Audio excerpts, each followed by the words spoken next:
யோசுவா எழுதின புஸ்தகம் 6ஆம் அதிகாரம் 1ஆம் வசனத்திலிருந்து, எரிகோ இஸ்ரவேல் புத்திரருக்கு முன்பாக அடைக்கப்பட்டிருந்தது. ஒருவனும் வெளியே போகவும் இல்லை, ஒருவனும் உள்ளே வரவும் இல்லை. யோசுவாக்கு எழுதின புஸ்தகம் 6ஆம் அதிகாரம் நிறைய பாடல்கள் எழுதப்பட்டிருக்கிறது. வாக்கு தத்தம் பண்ணப்பட்ட தேசத்துக்கு கொண்டு போவதற்கு கர்த்தர் யோசுவாவை தெரிந்து கொள்ளுகிறார். ஆமென். யோசுவாவை தெரிந்து கொண்டு தேவன் வாக்கு தத்தத்தை கொடுக்கிறார். யோசுவாவே, நான் மோசையோடு கூட இருந்தது போல நான் உன்னோடு கூட இருப்பேன். நான் உன்னை விட்டு விலகுவதும் இல்லை, உன்னை கைவிடுவதும் இல்லை. ஆகவே யோசுவாவே, நீ பயப்படாத. நீ உயிரோடு இருக்கும் நாளெல்லாம் உனக்கு முன்னாக யாரும் நிற்க முடியாது. ஏன்னா நான் உன் கூட நிற்கிறேன். நான் உனக்கு முன்னாடியும் இருக்கேன், உனக்கு பின்னாடியும் இருக்கேன், உன்னை சுற்றியும் இருக்கேன். அதனால யோசுவா, நீ பயப்படாது என்று சொல்லி யோசுவாவை பலப்படுத்தி வாக்கு தத்தம் பண்ணப்பட்ட தேசத்திற்கு கொண்டு போவதற்கு உன்னை நான் கருவியாய் பயன்படுத்துவேன் என்று சொல்லி கர்த்தர் யோசுவாவுக்கு வாக்கு தத்தம் பண்ணினார். ஆமென். அப்போ முதல்ல யோசுவா சந்தித்தது யோர்தான். அந்த யோர்தானை ஜெயித்தார்கள். விசுவாசத்தால் யோர்தானை ஜெயித்தார். வாக்கு தத்தம் பண்ணப்பட்ட தேசத்திற்கு போவதற்கு எத்தனையோ தடைகள் வந்த போதிலும் கர்த்தர் எல்லா தடைகள் மத்தியிலே அசைவாடினார். ஆமென். இப்போ ரெண்டாவது இந்த 6ஆம் அதிகாரத்தில் ஒரு தடை வந்து நிற்கிது. அந்த வாக்கு தத்தம் பண்ணப்பட்ட தேசம் மலைநாடு. அந்த மலைநாட்டுக்கு போனோன்னு சொன்னால் அதோடைய வாசல் எரிகோ பட்டணம். அந்த எரிகோ பட்டணத்தின் வாசல் வழியாக தான் அந்த மலைநாட்டுக்கு கானான் தேசத்தை போய் அடைய முடியும். அப்போ அந்த வாக்குத்தத்தம் பண்ணப்பட்ட தேசத்துக்கு போக முடியாதபடிக்கு தடையாயிருப்பது என்னன்னா எரிகோவின் பட்டணம். அப்போ எரிகோவின் பட்டணத்தை கிராஸ் பண்ணோம்னா அந்த எரிகோவின் மதிலை கிராஸ் பண்ணணும். அந்த எரிகோவின் மதில் பார்த்தீங்கன்னு சொன்னால் கிட்டத்தட்ட தோராயமாக 25 அடி உயரத்தில் இருக்கு. எத்தனை? 25 அடி. கிட்டத்தட்ட 6 அடியிலேருந்து 8 அடி மேலே வந்து ரதங்களோட அவ்வளோ பெரிய ஒரு ஸ்டெவர், அவ்வளோ பெரிய ஒரு வால். அது எதுக்காக அந்த நாட்களில் கட்டினாங்கன்னா எதிரிகள் அந்த பட்டணத்தை வந்து ஈஸியாக தாக்காமல் இருக்கிறதுக்கு அதை கட்டி வச்சுருக்காங்க, ஒரு பாதுகாப்புக்காக வச்சுருக்காங்க. இப்போது இவங்களுக்கு முன்னாடி நிற்கிறது எரிகோ கோட்டை. அந்த எரிகோன்னு சொல்கிறது கிட்டத்தட்ட ஒரு 9 ஏக்கரில் இருக்கிற ஒரு பட்டணம் தான். ரொம்ப பெருசுலாம் இல்லை, 9 ஏக்கர், அவ்வளோதான். அரை மணி நேரத்தில் என்ன பண்ணலாம்? சுற்றி வந்துடலாம். ஆனால் ஒரு திரள் கூட்டத்தோடு இது என்ன பண்ணணும்? சுற்றி வரணும். இப்போ வாக்கு தத்தம் பண்ணப்பட்ட தேசத்துக்கு போக முடியாமல் தடையாக இருக்கிறது இப்பொழுது என்னது? எரிகோ கோட்டை.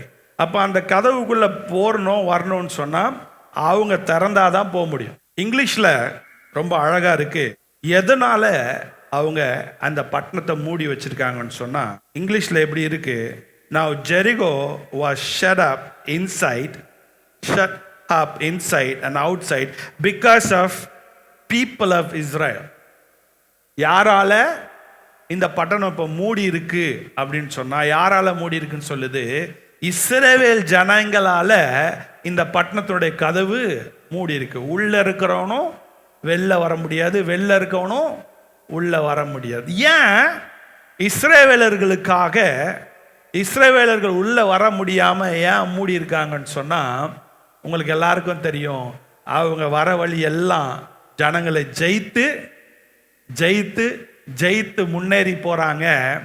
இவங்களும் நம்மளை ஜெயிச்சிருவாங்கன்னு சொல்லி என்ன பண்ணிட்டாங்க? இஸ்ரவேலர்கள் மீது இவர்களுக்கு பயம், அதி பயங்கரமான பயம் இருப்பதினாலே அந்த கோட்டை மூடி இருக்கிறது, மூடப்பட்டு இருக்கிறது. வாக்கு தத்தம் பண்ணப்பட்ட தேசத்திற்கு போவதற்கு தடையா இருக்கிற அந்த தடையை மேற்கொள்வதற்கு அதை எப்படி இஸ்ரவேல் ஜனங்க ஜெயித்தாங்க, வெற்றி பெற்றாங்க அப்படின்றத தான் நம்ம என்ன பண்ண போறோம்? இந்த வசனங்களிலிருந்து தியானிக்க போகிறோம். ஆமென். அல்லேலூயா. தடை உண்டு, பிரச்சனை உண்டு.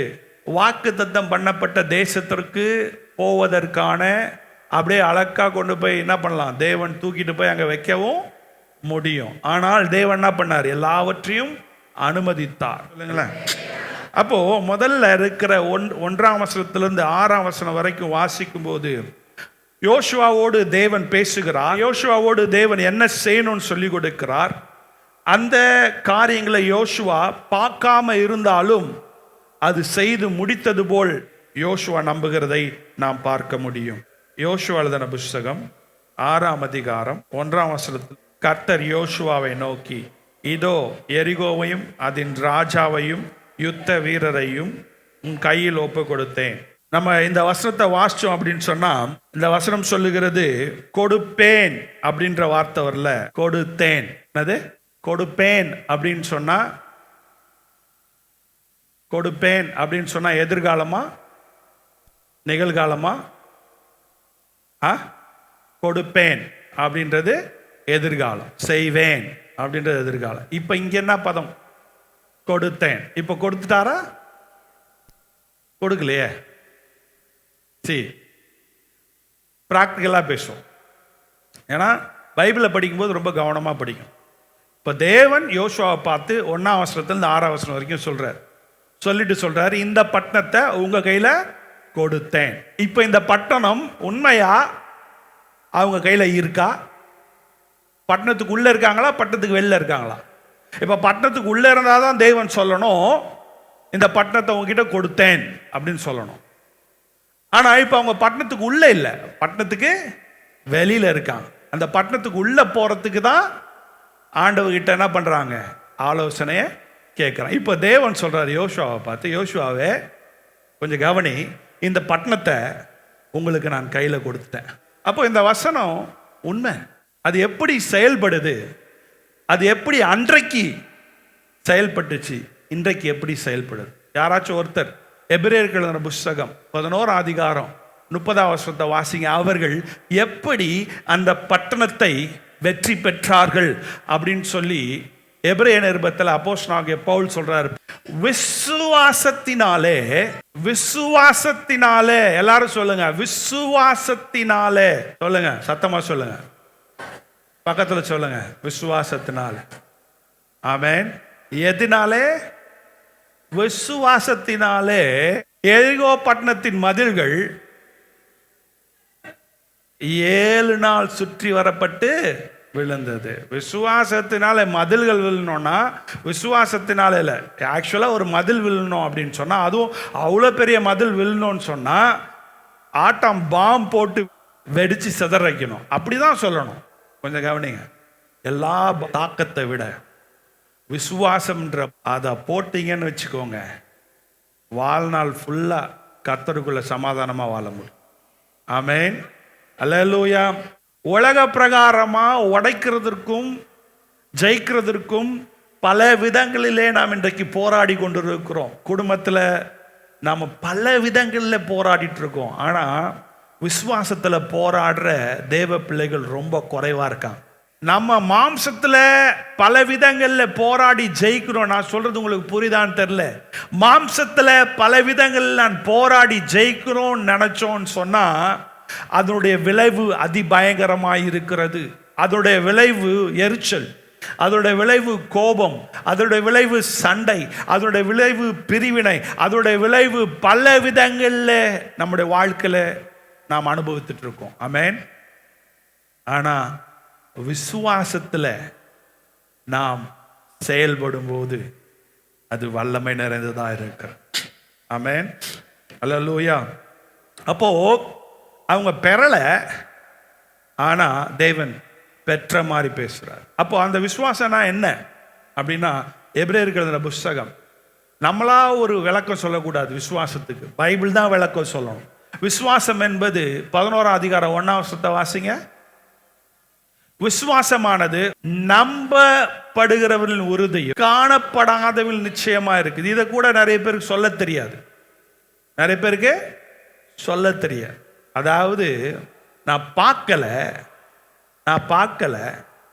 நான் வரும் கேட்டிருக்கேன், ஆனாலும் என் வாழ்க்கையில கர்த்தர் அதை செய்வார் என்று நம்புவது விசுவாசம். அப்போ நான் பார்க்கல, ஆனாலும் நான் நம்புகிறேன், கர்த்தர் எனக்காக உறைவிடத்தை ஆயத்தப்படுத்துகிறார். ஆமென், அல்லேலூயா. இப்போ இந்த நம்பிக்கை இல்லைனா, இந்த விசுவாசம் இல்லைனா நீங்க வாழ்ற கிறிஸ்தவ வாழ்க்கையே அர்த்தமற்ற கிறிஸ்தவ வாழ்க்கை. இந்த கிறிஸ்தவ வாழ்க்கைக்கு உயிர் கொடுக்கிறது என்ன தெரியுமா? இந்த கிறிஸ்தவ வாழ்க்கை நம்ம வாழ வைக்கிறது என்ன தெரியுமா? அணைந்து போகிற, சமாதானமற்று, சந்தோஷமற்று, நிம்மதியற்று, எதிர்காலம் என்னன்னு தெரியல அப்படின்ற நம்பிக்கையற்ற வாழ்க்கைக்கு அனலை கொடுக்கிற, அர்த்தத்தை கொடுக்கிற, இன்னும் பற்றி எறிய வைக்க உதவியா இருக்கிற திரவம் என்ன தெரியுமா? விசுவாசம். ஆமென். நிறைய பேர் இன்னைக்கு ஆண்டவர் விட்டு போறதுக்கு காரணம் என்ன தெரியுமா? விசுவாசம் இல்லை. விசுவாசம் இல்லை. அதனால தான் இங்க சொல்றாரு, ரொம்ப அழகா, ரொம்ப தெளிவா தேவன் சொல்றாரு, நீயும் இந்த ஜனமும் எரிகோ கோட்டையை அடைவீர்கள். ஆமென். அல்லேலூயா. எத்தனை பேர் நம்புறீங்க? எத்தனை பேர் விசுவாசிக்கிறீங்க? விசுவாசித்தால் தேவனுடைய மகிமையை காண முடியும். இப்போ யோசுவா கிட்ட என்ன பேசினார் தெரியுங்களா? கொஞ்சம் கவனிங்க, சுருக்கமாக சொல்கிறேன். யோசுவா கிட்ட என்ன பேசினார்னா, நீங்கள் என்ன பண்ணணும்னு சொன்னால், இந்த பட்டணத்தை ஜெயிக்கணும்னு சொன்னால் நீங்கள் எப்படி ஜெயிக்கலான்னு சொன்னால், அதுக்கப்புறம் நிறைய என்ன பண்ணுங்க, கட்டை, கம்பு, கடப்பாரை, மண்வெட்டி இதெல்லாம் எடுத்துகிட்டு போய் என்ன பண்ணுங்க, ஒருத்தராக ஒவ்வொரு செங்கலாக குத்தி என்ன பண்ணுங்க, உடைங்க. உடைக்கிறதுக்கு 7 நாள் ஆகும்னு சொன்னாரா? இல்லை. சொன்னாரா? இல்லை. தேவனுடைய யுத்தம் என்பது இட்ஸ் அப்சைட் டவுன். தேவன் செய்கிற யுத்தம் எப்படி இருக்கும்னா, நம்ம மனுஷிகமா யோசித்து யுத்தம் செய்யணும்னு நினைக்கிறோமே, அந்த மாதிரி இல்லை. சொல்லுங்க, அந்த மாதிரி இல்லை. ஆமென். இப்போ இதை யோசுவா கேட்கும்போது நிறைய வேதத்தில் நிறைய சாட்சிகள் எப்படி இருக்குன்னா, ஜெயம் எங்களுக்கு இப்படி தான் வரும் அப்படின்னு சொல்லி நினைக்கிறதுக்கு ஆப்போசிட்டா தான் தேவன் கிரியை செய்திருக்கிறார். ஆமென். அல்லேலூயா. நான் சொல்றது புரியுதுங்களா? அப்போ அதை நம்புறதுன்றது ரொம்ப கஷ்டம், அதை விசுவாசிக்கிறது ரொம்ப கஷ்டம். இப்போ தேவன் சொல்லியிருக்கணும், இந்த மாதிரி ஆயுதங்கள்லாம் ரெடி பண்ணுங்க, இந்த மாதிரி எல்லாரும் ஒரு பெண்களை தனியாக பிரிங்க, ஆண்களை தனியாக பிரிங்க, பெண்கள் இதெல்லாம் ரெடி பண்ணட்டும், ஆண்கள் இதெல்லாம் ரெடி பண்ணட்டும், இந்த இந்த இந்த இந்த எரிகோ கோட்டை உடைக்கிறதுக்கு எல்லா விதங்களும் என்ன பண்ணுங்க, நீங்கள் பிரயாசப்படுங்கன்னு சொல்லணும். ஆனால் என்ன சொன்னார் தெரியுமா? 7 ஆசாரிகளை தெரிந்து கொள்ளுங்கள், 7 எக்காலங்களை தெரிந்து கொள்ளுங்கள். அவர்களுக்கு முன்னாடி அவர்கள் அந்த 7 ஆசாரிகளும் உடன்படிக்கை பற்றி என்ன பண்ணணும், சுமந்துட்டு போகணும். அவங்க உடன்படிக்கை பற்றிய சுமந்துட்டு போகும்போது அவங்களுக்கு முன்னாடி யார் போகணும்? போர் சேவகர்கள் போகணும் அப்படின்னு சொல்ற. அதோட நிறுத்தலை. சரி, இப்படி போறோம், போகும்போது என்ன பண்ணணும் அப்படின்றத அவர் சொல்றார். அப்போ நீங்க என்ன பண்ணுங்க, 6 நாளைக்கு ஒரு முறை என்ன பண்ணுங்க, பட்டணத்தை சுத்தி வாங்க. என்னடா உள்ள போங்கன்னு சொன்னா சுத்தி வாங்கன்றாரு. 6 நாள் என்ன பண்ணுமா, ஒரு முறை சுத்திட்டு வரணும். இப்போ இதை யோசுவா கேட்கிறாரு. தேவன் சொல்ற, அவர் இதெல்லாம் சொல்லிட்டு சொல்றாரு, தேவன் சொல்லிட்டு சொல்றாரு, உனக்கு என்ன பண்ணிட்டேன், இந்த பட்டணத்தை கொடுத்தேன்றாரு. இப்போ நீங்க யோசுவாவா இருந்தா, நான் யோசுவாவா இருந்தேன், புரியுதா? தேவன் இப்ப இந்த வார்த்தையை என்கிட்ட பேசினா, அல்லேலூயா ஆமென் அப்படின்னு வருமா? Super idea. நான் மாதிரி ஐடியா ஆண்டவர் கொடுத்துருக்காரு பாரு. பெஸ்ட், பெஸ்ட்லயும் பெஸ்ட். எங்க ஆண்டவர் மாதிரி ஐடியா கொடுக்கறதுல வேற யாருமே இல்லை. அல்லேலூயா ஆமென் சொல்லுவோமா? இல்லை இந்த பலூன்ல காத்து போற மாதிரி காத்து போவோமா? நாடா போர் சேவரில் எவெல்லாம் பயங்கரமா மசில் வச்சிருக்கானோ எல்லாரையும் முன்னாடி கொண்டு வா, அப்படிதானே பேசணும். எல்லாரும் இப்படிலாம் பண்ணி நம்மளா பெஸ்டா யோசிக்கிறோம். ஆண்டவர் எப்படி ரொம்ப லோக்கலா யோசிக்கிறாரு. நம்மளெல்லாம் போட்டு சாத்துறதுக்கு பிளான் பண்ணிட்டாரு போல. தோணுமா தோணாதா? மேல இருந்து அடிக்கிறது ஈஸியா, கீழே இருந்து அடிக்கிறது ஈஸியா? இப்ப எரிகோ கோட்டைக்கு மேல எரிகோவின் யுத்த வீரர்கள் இருக்காங்க. அங்கிருந்து தாக்குறது ஈஸியா, கீழே இருந்து தாக்குறது ஈஸியா? மேலேருந்து தாக்குறது தான் ஈஸி. இப்போ தாக்குறதுக்கு எந்த பிளானும் இல்லை, அவன் ரெடியா இருக்கான், அவன் ரெடியா இருக்கான். அவன் பிளான்லாம் இவங்க பார்க்கும்போது ரெடியா. இப்போ யோசுவா இதை கேட்டுட்டு இதை கொண்டு போய் இப்போ என்கிட்ட சொன்னார்னா, இந்த பிளானை கொண்டு போய் ஜனங்களுக்கு நான் போய் சொல்வேனா? நீங்க சொல்வீங்களா? சொல்லுவீங்களா சிஸ்டர்? உண்மையை சொல்ல, நீங்க எல்லாரையும் வச்சு மொத்தமா சாகடிக்கிறதுக்கான பிளான். இந்த பிளானை போய் ஜனங்கிட்ட சொன்னா, என்னடா நீலாம் லீடரு, ஒரு பிளானு கூட உனக்கு கரெக்டாக பைபிளை வாசிக்கும் போது கவனமாக சும்மா நான் கரெக்டாக வாசிங்க. நீங்க 7ஆம் வசனத்திலிருந்து கிட்டத்தட்ட 19ஆம் வசனம் வரைக்கும் பார்த்தீங்கன்னா அப்படியே போய் யோசுவா ஆண்டவர் சொன்னதை அப்படியே ஒப்பிக்கிறான். ஒரு ஆமென் சொல்லுங்க. அல்லேலூயா. எதையுமே மாத்தல, அப்படியே போய் விசுவாசத்துல தைரியமா ஜனங்கிட்ட போய் சொல்றான். ஜனங்க என்ன தெரியுமா சொன்னாங்க? என்ன சொன்னாங்க? we are ready. யோசுவாக்கும் விசுவாசம், சில இடத்துல விசுவாசம் இல்லாம இருந்திருக்காங்க. இங்க பாத்தீங்கன்னா யோசுவாவுக்கும் விசுவாசம், ஜனங்களுக்கும் விசுவாசம். அந்த ஒரு மன சிந்தை வந்த உடனே ஓகே, ஆண்டவர் விசுவாசத்துல பேசியிருக்காரு, அதுக்கப்புறமா ஆண்டோடைய வார்த்தைக்கு கீழ்ப்படிவோம், தைரியமாய் போவோம். இந்த வார்த்தைலாம் இருக்கு, தைரியமாய் போவோம், பயம் வேணாம். நம்ம கிட்ட மாம்சத்துல போராடுறதுக்கு ஆயுதங்கள் இல்லை. ஆனா நம்ம என்ன பண்ணுவோம்? ஆண்டவர் சொன்ன வார்த்தைக்கு கீழ்ப்படிவோம். நாடா கீழ்ப்படிதல் ஆயுதமா? கீழ்ப்படிதல் ஆயுதமா? கேளுங்க பக்கத்துல, கணவனா இருந்தா மனைவி, கீழ்ப்படிதல் ஆயுதமா? பைபிள் படி கீழ்ப்படிதல் போர் ஆயுதம். விசுவாசம் வந்தா கீழ்ப்படிதல் வந்துடும், விசுவாசம் வந்தா தைரியம் வந்துடும், விசுவாசம் வந்தா பொறுமையும் இருக்கும். என்னடா வந்தோமா, வேலையை முடிச்சோமா, இப்போக்கு நமக்கு பலன் இருக்கு, 6 நாள் வெயிட் பண்ணோமா, 6 நாள் 7 நாள் வெயிட் பண்ணோமா? இல்லை புரியல, எவ்வளோ நாள் வெயிட் பண்ண? 7 நாள் வெயிட் பண்ணோம். எல்லாரும் சொல்லுங்க 7 நாள். சோத்துக்கு என்ன பண்ணுறது? இவ்வளோ பேருக்கு எப்படி சாப்பாடு? உள்ளே போனால் தான் எல்லாம் கிடைக்கும். யோசிச்சு பாருங்களேன். நிறைய பேர் நம்மளை பார்க்கும்போது வேஸ்ட்டாக தான் பார்ப்பான்.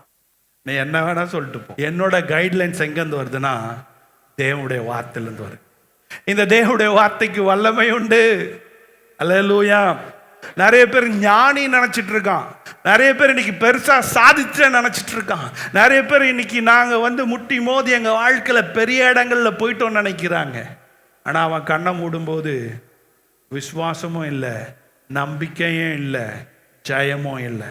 1ஆம் வசனத்திலிருந்து 20ஆம் வசனம் வரைக்கும் நம்ம பார்த்தோம்னா என்னத்தை சுமந்துட்டு போனோம்? உடன்படிக்கை பெட்டியை சுமந்துட்டு போனோம். உடன்படிக்கை பெட்டினா என்னங்க? நாடா உடன்படிக்கைன்றார். உடன்படிக்கை என்ன? பழைய ஏற்பாட்டில் உடன்படிக்கை பெட்டியின் நடுவில் இருந்து தான் தேவன் பேசுகிறார். இந்த உடன்படிக்கை பெட்டி பழைய ஏற்பாட்டில் மகாபரிசுரத்தில் தேவன் இருக்கிற இடத்துல இருக்கும். அங்கு கேருபீன்கள் என்ன பண்ணுவாங்க? சேட்டைகளை வைத்திருப்பாங்க. கிருபாசனம் என்று சொல்லுகிற அந்த கிருபாசனம் அந்த என்ன பண்ணாரு? உடன்படிக்கை பெட்டியில் மேலே இருக்கிறத நம்ம பார்க்க முடியும். அப்போ அந்த உடன்படிக்கை பெட்டிக்குள்ளே இருக்கிறது 10 கட்டளைகள், ஆளுனுடைய குறித்த கோள். அப்போ இதெல்லாம் எதை காட்டுதுன்னா அந்த தேவனுடைய வார்த்தை, தேவனுடைய வார்த்தையுடைய மகிமை. அப்போ எங்கெல்லாம் உடன்படிக்கை பெட்டியை சுமந்து போனாங்களோ பழைய ஏற்பாட்டில் யோசிச்சு பாருங்க, அந்த உடன்படிக்கை பெட்டி தேவனுடைய பிரசனத்தை காட்டுகிறது, தேவனுடைய வல்லமையை காட்டுகிறது. அப்போ அவர் என்ன சொல்ல வர்றாருன்னா, யுத்த வீரர்களுடைய வல்லமை முக்கியம் இல்லை, யுத்த வீரர்களுடைய வல்லமை முக்கியம் இல்லை. இந்த எரிகோ கோட்டையை ஜெயிப்பதற்கு யுத்த வீரர்களுடைய வல்லமை இருந்தா போதாது, தேவனுடைய பிரசனமும் தேவனுடைய வல்லமையும் முன்னாடி போனோம். ஆமென். தடைகள் உடைக்கப்பட வேண்டுமானால், தடைகள் தகர்த்தெறிய வேண்டுமானால், கொஞ்சம் கவனிங்க, நிறைய நேரத்தில் நாம் மாம்ச பிரகாரமா யுத்தம் பண்ணி கொண்டு இருக்கிறோம். உலக ஞானத்தை வைத்து இன்றைக்கு குடும்பங்களில் யுத்தத்தையும், குடும்பம் நடத்துறதே யுத்தம் தான், கணவனா மனைவியா வாழ்றதே யுத்தம் தான், கூட்டு குடும்பமா வாழ்றதே யுத்தம் தான். பலவித குறைகள், பலவித கசப்புகள், பலவித எதிர்பார்ப்புகள் வரும்போது யுத்தம் தானா நடந்துட்டே இருக்கு. அப்ப இந்த யுத்தத்தில் ஜெயிக்க வேண்டுமானால் உங்க ஞானம் ஒண்டி இருந்தா போதாது, பணம் ஒண்டி இருந்தா போதாது, பெயர் ஒண்டி இருந்தா போதாது, பேக்ரவுண்ட் ஒண்டி இருந்தா போதாது. நிறைய நேரத்தில் பேக்ரவுண்டை வச்சு, பணத்தை வச்சு, பெயரை வச்சு, புகழை வச்சு சால்வ் பண்ணலாம்னு நினைக்கிறாங்க. பக்கத்தில் சொல்லுங்க, முடியாது. நீங்க வீட்டில் அமைதியா படுத்திருக்கும் போதும் இல்லை அமைதியாக உக்காந்துருக்கும் போதும் உங்கள் மூளையில் ஆண்டவரும் பேசுவார், உலகமும் பேசும், சாத்தானும் பேசும், மனுஷ பேசின வார்த்தையும் கேட்கும். கேட்குதா? கேட்குதா? இப்போ இந்த இஸ்ரவேல் ஜனங்க சுற்றி வராங்க. எப்படி வராங்க? வாயை பொத்திட்டு. இந்த அமைதியாக இருந்தாலே பிரச்சனை இல்லை. அமைதியாக இருக்கும்போது மூளையை குடையும். மூளையை, உங்களுக்கெல்லாம் இருக்க அந்த அனுபவம். அந்த மாதிரி இஸ்ரவேலர்கிட்ட பேசுகிறான் அமைதியாக நடக்கும்போது. சொல்கிறான், இந்த பிளான்லாம் வேலைக்காகாது, கர்த்தர் சொன்னாருன்னு சொல்லி அவர் பாட்டு ஏதோ ஒன்று செய்கிறாரு, நீங்களாம் செய்கிறீங்க. ஆண்டவர் என்ன தெரியுமா ப்ரூவ் பண்ணாரு? அந்த பல சத்தத்தில் என் ஜனங்கள் என் சத்தத்தை கேட்டா ஒண்டிதான் விடுதலை. ஆமென், ஆமென், அல்லேலூயா. நான் இந்த பட்டணத்தை உன் கையிலே கொடுத்தேன். விசுவாசி. ஆமென். இந்த உலகத்தில் இருக்கிற உலகம் உன்னை வாழ வைக்கல, உன்னை வாழ வைக்கிறதுனா, உன் குடும்பத்தை வாழ வைக்கிறதுனா கர்த்தர் சொல்லுகிறதை நாம் கேட்போம். ஆமென். தேவனுடைய பிரசன்னம். அதுக்கப்புறம் சொல்றாரு, யுத்த வீரர்கள் முன்னாடி போகக்கூடாது. யுத்த வீரர்கள் முன்னாடி போனா யுத்தத்துக்கான ஆயுதங்கள் கையில் இருக்கக்கூடாது. அப்போ தேவனுடைய வார்த்தை நமக்கு சொல்லிக் கொடுக்குது, சிலர் ரதங்களை குறித்தும் சிலர் குதிரை குறித்தும் மேன்மை பாராட்டுகிறார்கள், ஆனால் நாங்களோ எங்கள் தேவனாகிய கர்த்தரையே மேன்மை பாரு. அப்படின்னா என்னங்க? ஆனா தாவீது சொல்லுகிறான், என் கிட்ட இருக்கிற ஆயுதங்கள் எனக்கு ஜெயத்தை கொடுக்கல, என்னோடு இருக்கிற தேவன் எனக்கு ஜெயத்தை கொடுக்கிறான். ஆமென். எனக்குள் இருக்கிற, என்னோடு இருக்கிற குதிரை படை அல்லது வில் வீரர்கள் அல்லது சண்டை போடுகிறதுல வல்லவர்கள், தளபதிகள், அவர்கள் ஒரு பக்கம் இருந்தாலும் அவர்களால எனக்கு ஜெயம் வரல, தேவனால எனக்கு ஜெயம் வருகிறது. மூன்றாவது, எக்காலங்களை ஊத வேண்டும். உங்களுக்கு எல்லாருக்கும் தெரியும் எக்காலங்களை ஊதுவது எப்படின்னா, இட்ஸ் a செலிப்ரேஷன் டைம். எப்போ ஆங்கிலத்தை சொல்லுவாங்க அட்டோன்மெண்ட் அப்படின்னு சொல்லுவாங்க.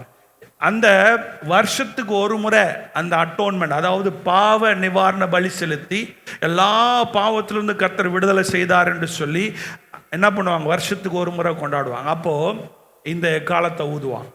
அப்போ என்ன சொல்ல வர்றாருன்னா, கர்த்தர் ஜெயத்தை, அதாவது ஜெயத்தின் தொனியை உண்டாக்குகிறதான் இந்த எக்கால். அப்போ எக்காலத்தை ஏன் இங்க பிடிச்சிட்டு போறாங்கன்னா, இது நமக்கு ஜெயத்தை கர்த்தர் கொடுக்கிறார், அதை நம்ம செலிப்ரேட் பண்ணணும்.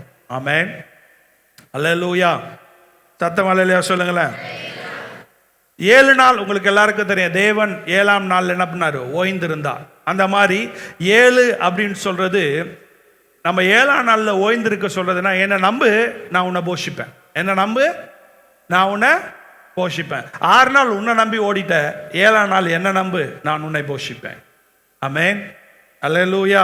நீ ஓடுறனால நீ நினைக்கிற நீ உன் வாழ்க்கையில் எல்லாம் வருது இல்லை. நீ ஓடும்போது 7ஆம் நாள் என்னை நம்பு, நீ காத்துடு, கர்த்தர் உனக்கு அற்புதங்களை செய்கிறார். ஆமென், அல்லேலூயா. சத்தம் அல்லேலூயா சொல்லுங்களேன். ஏற்கனவே அமைதியா இருக்கிறதுக்கான எக்ஸ்பிளனேஷன் கொடுத்துட்டேன். கடைசியாக நாம் இந்த வசனங்களை வாசிக்கும் போது ரொம்ப முக்கியமான ஒரு காரியம் நம்ம ஞாபகத்தில் கொண்டு வர வேண்டியது என்னன்னு சொன்னா, எரிகோ கோட்டை பெருசா இருக்கும்போது, அது நம்ம வாழ்க்கையில பெருசா தெரியும் போது மற்ற எல்லாமே சின்னதாயிடும். ஆமென், அல்லேலூயா. அதாவது இன்னைக்கு உங்க பிரச்சனைகள் பெருசா பெருசா, யாருக்கெல்லாம் பிரச்சனை இருக்கு, யாருக்கெல்லாம் பெருசா இருக்கு பிரச்சனை இருக்கா, இருக்கா இருக்கா இருக்கா எல்லாருக்கும் இருக்கு, எனக்கும் பிரச்சனை இருக்கு. இப்போ இந்த பிரச்சனை உங்க வாழ்க்கையில, இந்த தடை உங்க வாழ்க்கையில பெருசா கோலியாத் மாதிரி நிக்குதுன்னு வச்சுக்கோங்களேன். அந்த கோலியாத்துக்கு தேவையானது தாவீதின் கையில் இருக்கிற ஒரு கூழாங்கல். ஆமென், அல்லேலூயா. அதுபோல உங்களுக்கும் எனக்கும் தேவையானது, அவசியமானது, இந்த பிரச்சனையை விட நான் ஆராதிக்கிற தேவன் பெரியவர். என் பாடுகளை விட, என் உபத்திரவத்தை விட என்னை வாழ வைக்கிற தெய்வம் பெரியவர். என்னை அழைத்தவர் உண்மையுள்ளவர். என்னை தாயின் கருவில் தோன்றும் முன்னே முன்குறித்த தேவன் என்னை வாழ வைப்பார். ஆமென், என்னை நடத்துகிறார். என் ஜீவன் அவருடைய சித்தமில்லாமல் பிரிவதில்லை. எல்லா சூழ்நிலையிலும் என்னோடு கூட தேவன் இருக்கிறார் என்கின்ற விசுவாசம். இந்த எரிகோ கோட்டையை விட, எரிகோவில் இருக்கிற இந்த ஜனத்தை விட எனக்குள் இருக்கிறவர் பெரியவர். தாவீது சொல்லுகிறார், 10,000 எனக்கு எதிராக எழும்பினாலும் நான் பயப்படேன். ஆமென். ஏன் சொல்றாரு, எதுக்கு சொல்றாரு? ஏன்னா 10,000 சிறந்தவர் தாவீதோடு இருந்தார். ஆமென், அருமையான தேவ பிள்ளையே, இந்த காலை வேளையில் எப்படிப்பட்ட வெற்றிக்காக நீங்கள் ஆண்டவர் சமூகத்தை தேடி வந்திருக்கீங்கன்னு தெரில. கர்த்தர் உங்கள் வாழ்க்கையில் வெற்றியை கொடுக்கணும்னு சொன்னால், இன்னைக்கு பல இடங்களில் விசுவாசம் இல்லாமல் நாம் வாழ்ந்து கொண்டு இருக்கிறோம். இன்றைக்கு மாம்ச பிரகாரமான காரியங்களில் நாம் அற்புதத்தையும் அடையாளங்களையும் தேடிக்கொண்டிருக்கிறோம். ஆவிக்குரிய வாழ்க்கையில் நானும் என் குடும்பமும் வளரணும்னு நம்ம யோசிக்கிறது இல்லை. எல்லாமே நம்ம சாப்பிட்றதும், நம்ம உடுத்துறதும், நம்ம மாடி மாடி வீடு கட்டுறதும் இதெல்லாம் அவசியம்தான். ஆனால் அதை விட நமக்கு அவசியமானது நம்முடைய பிள்ளைகள் தேவனுடைய வார்த்தையில் வளரணும். ஆமென். நம் நம்பிக்கை, நம்முடைய எதிர்காலம் தேவனுடைய வார்த்தை. அந்த தேவனுடைய வார்த்தை நம்முடைய பிள்ளைங்களுக்குள்ள போகும்போது தான் நம்முடைய பிள்ளைகள் விசுவாசத்தில் வளர முடியும். அந்த விசுவாசத்தினுடைய கருவி நம்முடைய பிள்ளைகளுடைய வாழ்க்கையில் செயல்படும் போது தடைகள் மத்தியில் நம்முடைய பிள்ளைகளால் வெற்றியை பார்க்க முடியும். தேவன் எங்களை விடுவித்தாலும் விடுவிக்காமல் போனாலும், அந்த வசனத்தை மென்ஷன் பண்ணாங்க, நம்ம பிள்ளைங்களால் பார்க்க முடியும் கர்த்தர் நம்மோடு கூட இருக்கிறார். ஏற்ற நேரத்தில், கொஞ்சம் கவனிங்க, அந்த 6-7 நாள் ஏற்ற நேரத்தை பார்க்க சொல்லுங்க. ஏற்ற நேரத்தில் வெற்றியை தருவார், ஏற்ற நேரத்தில் ஜெயத்தை தருவார், ஏற்ற நேரத்தில் எரிகோ கோட்டை உடைந்து விழும். கடைசியா 20ஆம் வசனத்தை வாசிங்க. எக்காலங்களை ஊதுகையில் ஜனங்கள் ஆர்ப்பரித்தார்கள். எக்கால சத்தத்தை ஜனங்கள் கேட்டு மகா ஆரவாரத்தோடு முழங்குகையில் அலங்கம் இடிந்து விழுந்தது. ஆமென். ஆகுமா ஆகாதா, நடக்குமா நடக்காதா, மொக்க பிளானு, இந்த பிளானுக்கும் உலக பிளானுக்கும் ஒத்தே வராது, ஆப்போசிட்டாக இருக்கு. எஸ், நிறைய நேரத்தில் ஆண்டவர் பேசுகிற, ஆண்டவர் சொல்கிற வார்த்தை புதிய ஏற்பாட்டில் நிறைய வேத பண்டிதர்களுக்கு ரட்சிப்புனா என்னன்னு புரியல, ஆனால் பாவிகளுக்கு புரிஞ்சிச்சு. ஆமென். தேவனுடைய வார்த்தையை தெரிஞ்ச எல்லாம் கண்ணை மூடி சுயநீதி உடையவனாக இருந்தான். உபச்சாரத்தில் கண்டெடுக்கப்பட்ட சகோதரி கண் திறக்கப்பட்டது. கொஞ்சம் கவனிங்க. கிணற்றோரத்தில் ஒரு தகுதியற்ற ஒரு ஸ்திரீ தேவனை ஆராதிப்பது எப்படி நேற்று சொன்னோன்னு கண் திறக்கப்பட்டது. நிறைய பாவிகள் இயேசு இரட்சகர் என்பதை பார்த்தார்கள். தன்னைத்தான் பரிசுத்தவான் என்று எண்ணினவர்கள் இரட்சகரை பார்க்க முடியும். ஆமென். அல்லேலூயா. அதுபோல இன்றைக்கு நான் முக்கியமான ஒன்றை சொல்றேன். அதுபோல நிறைய நேரத்தில் இப்படிதான் கர்த்தர் என் வாழ்க்கையில் வெற்றியை தருவார். ஆமென். என் பிள்ளைகள் வாழ்க்கை நல்லா இருக்கும், என் குடும்ப வாழ்க்கை நல்லா இருக்கும்னு சொல்லி உலகம் சொல்றதை கேட்டே நீ நடந்துட்டு இருப்பனா? அப்படி கேட்டு கேட்டு வாழ்ந்து இன்னைக்கு எந்த நிலையில இருக்கீங்கன்னு யோசிப்பார். ஆமென். கர்த்தர் சொல்றதை கேட்போம். கர்த்தர் வெற்றியை தருகிறார், அவர் நேரத்தில் தருகிறார். நம்புறீங்களா? விசுவாசிக்கிறீங்களா? அது வரைக்கும் காத்திருக்க முடியுமா? காத்திருப்பது தான் விசுவாசம். ஆமென். அல்லேலூயா, அல்லேலூயா. காத்திருக்க காத்திருக்க நமக்குள்ளாய் கர்த்தர் இன்னும் விசுவாசத்தை வர்த்திக்க பண்ணுகிறார். ஏன் நினைப்போம் ஆண்டவருடைய சமூகத்தில். அப்போ உங்களோடு கூட ஒரு 3 கேள்வியை நான் கேட்க விரும்புகிறேன்.